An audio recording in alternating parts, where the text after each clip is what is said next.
If you've been curious about the difference between a voice over IP phone call and a traditional telephone call, you're in the right place. Let's start with the regular phone call, or what they call in the telecom industry, believe it or not, POTS, plain old telephone service. Here's how it starts.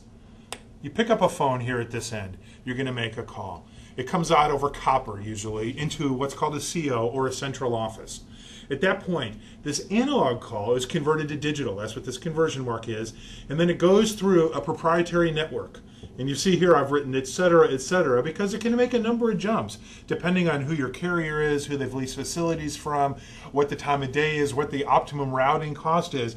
The point is, these are all dedicated facilities for the private network until, if you're calling from San Francisco to New York, you get to the central office in New York where you're trying to dial. At that point, the call is converted back from digital to analog and is sent out over usually copper, sometimes fiber, but usually copper, to the far side. It's worked for 100 years, but it's not efficient. So how is voice over IP different?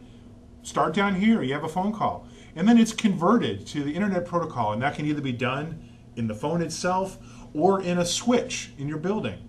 But the point is, it gets converted, and then it just rides into the internet. It just goes in here, and I have no dedicated facilities because there aren't any.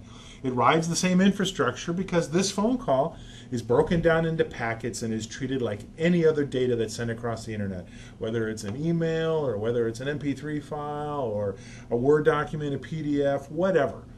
It just rides like anything else. The only other piece of the mystery is it gets converted based on who you're using for this internet phone call at the far side, at a central office, so that it can ride copper back to the other side.